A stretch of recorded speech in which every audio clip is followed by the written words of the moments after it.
Awuzu billahi minash shaitani rajim bismillahir rahmanir rahim. Ẹ káàsán ẹ kúrò lẹ́kalẹ́ ṣé àlàáfíà ni mo bá yín? Àlàáfíà ni mi on point by two wa o. Thank you for your support, thank you for subscribing. Ẹ̀yin tẹ́ ti subscribe ẹ jọ̀ọ́ ẹ bá mi subscribe.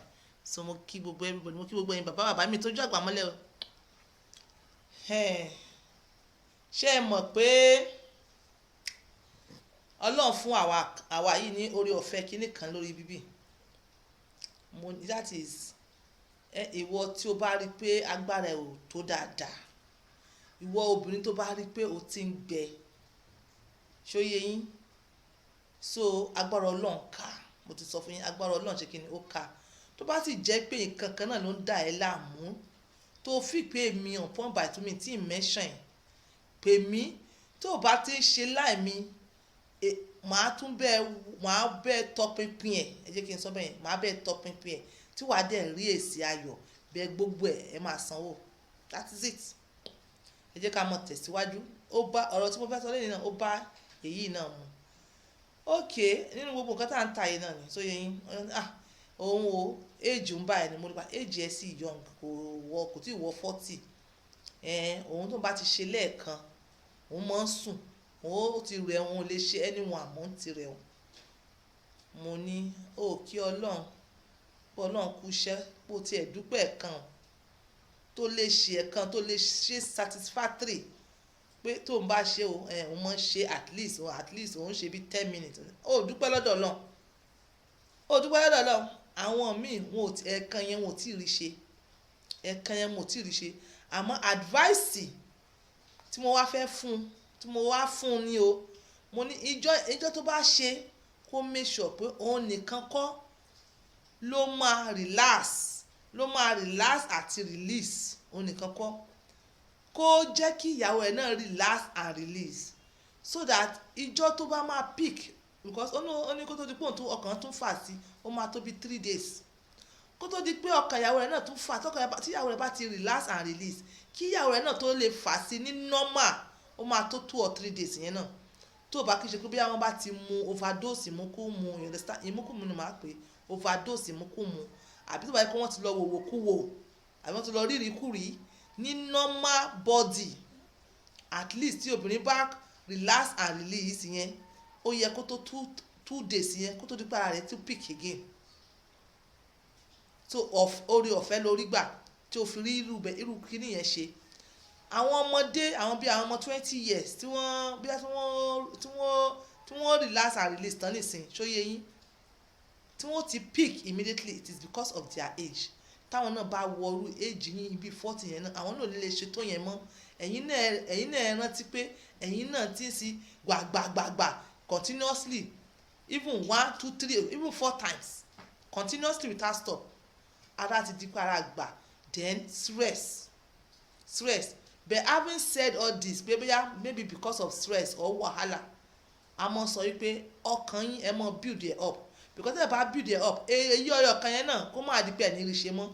Ẹ need láti mọ̀ build ọkàn yín up, ẹ need láti mọ̀ build it up, ẹ need láti mọ̀ build mind yín up. Do you understand? Even tíyàwó yín ò bá wà available, ká ní ìyàwó yín ò available, dẹ̀ ní excuse me kankan níta, which is àdínì mi sọ wípé haram, tí dẹ̀ fẹ́ ṣe help yourself yẹn, kò sí ẹ̀ṣẹ̀ ń bẹ̀ kẹ́ keep your mind going with it, kò sí ẹ̀ṣẹ̀ ń bẹ̀ kẹ́ ṣe enhancement. Ara feeling happy náà ni tó bá rí pé ọkàn rẹ̀ fà sí towards yẹn. Ìgbà tó bá máa rí actual kò ní jẹ́ tuntun, kò ní jẹ́ pé ẹ̀ṣẹ̀ ń build drive ìbálòpọ̀ drive yẹn, kì í ṣe pé wàá ẹ̀ṣẹ̀ mọ build wàá ẹ̀ṣẹ̀ mọ wá káàkiri wàá ẹ̀ṣẹ̀ mọ rà. So ẹ mọ̀ pé ní last topic mi tí mo ṣe, mo ní ìbálòpọ̀ 4 response ni mo dẹ̀ wá sọ the last one yẹn, mo ní resolution phase tí ọkùnrin ti dà, tí ẹ̀jẹ̀ tó ti wọ́pọ̀ níbi okó ẹpọ̀n lọ síbi arabi tó lọ, tí gbogbo heartbeat ti cool down, tí blood pressure náà ti kíni tó ti cool down, tí ọkùnrin bá ti relax and release á fẹ́ sùn.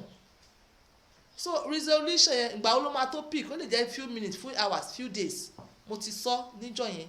So wàá make sure pé o tẹ́ ọkọ ìyàwó rẹ lọ́rùn débi pé tó náà ti come finally tó come the last come o ká ní obìnrin tó lè build ara rẹ̀ ni tó build tó come kódà kó come 4 times ṣó yẹ kó sùn tí obìnrin yẹn táàmù tí wọn náà bá gbéra báyìí lòun náà gbéra lòun náà máa gbéra.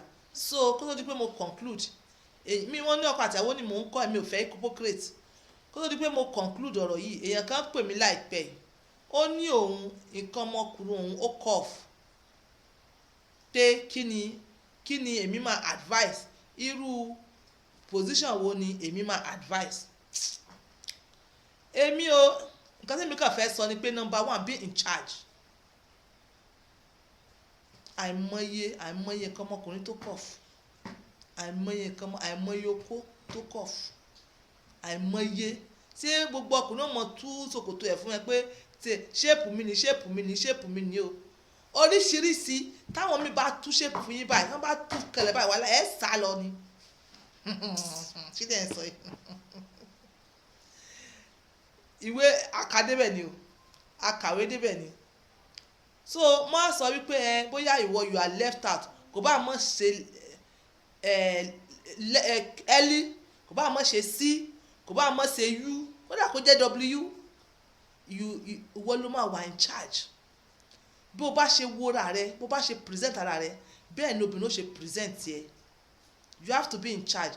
Ibi tó bá ti wà comfortable fún ẹ ibẹ̀ ni wàá face tí ibẹ̀ yóò bá wà comfortable fún obìnrin it is not left for you tó bá ti parí títí as a man wàá wá help ẹ̀ ṣóyé yín wàá wá help ẹ̀ fẹ́ kí n mọ̀ fi gbogbo ẹnu sọ̀rọ̀ ṣóyé yín wàá wá help ẹ̀ yẹn wọ́n ló mọ̀ wàá wá help ẹ̀ with any other thing tó ní káwọ́ rẹ̀ so that kí òun náà kó fi reach that same level títí ẹ tára ló fi balẹ̀. No matter what, don't ever feel inferior because already ó ti form. What can you do about it? There's nothing you can do about it than to be happy about it. So you have to be happy about it. Èmi ti tèmi as far as I'm concerned tí àwọn ló bá sọ pé àwọn complain èmi ò rí kankan tẹ́ ẹ̀ complain about o èmi ò rí o so provided tó jẹ́ pé kì í ṣe extra láàjì bí igi ìyókù ọgbọ́dọ̀ Ọlọ́run ká fún ẹ so àwa ṣì wà ń bí àwa ò tí ì lọ tí ẹ bá nídìí anything tí ẹ bá nídìí anything èmi ò sọ wípé excuse me o ìṣekúṣe o lọ́wọ́lọ́wọ́ báyìí a sì ń wá àwọn ọkùnrin pọ̀ ńlẹ̀ tí wọ́n ń wá ìyàwó là ń wá àwọn ìyàwó responsible ìyàwó so ẹ lè pè mí on point by 2 so àti anything káyà mátá táwa ń deal pẹ̀lú kò yẹ ṣe ti gbẹ̀mígbẹ̀mí o kì í ṣe ti ajá kì í ṣe ti ikún kì í ṣe ti ìkóso o ti plant ni ti natural food ni tẹ́yìn ló dẹ̀ gbádùn ẹ̀ ìwọ tó bá sọ pé o ti gbẹ o ní gbẹ kò sára gbígbẹ lọ́rọ̀ títí wa tó bá sì jẹ́ pé ti Yorùbá náà ló fẹ́ ti ìbílẹ̀ agbára Ọlọ́run ká bó ṣe pé ti àwọn àfáà náà ló fẹ́ agbára Ọlọ́run ká. So I will stop here. This is on point by 2 using my words for others. Bye for now.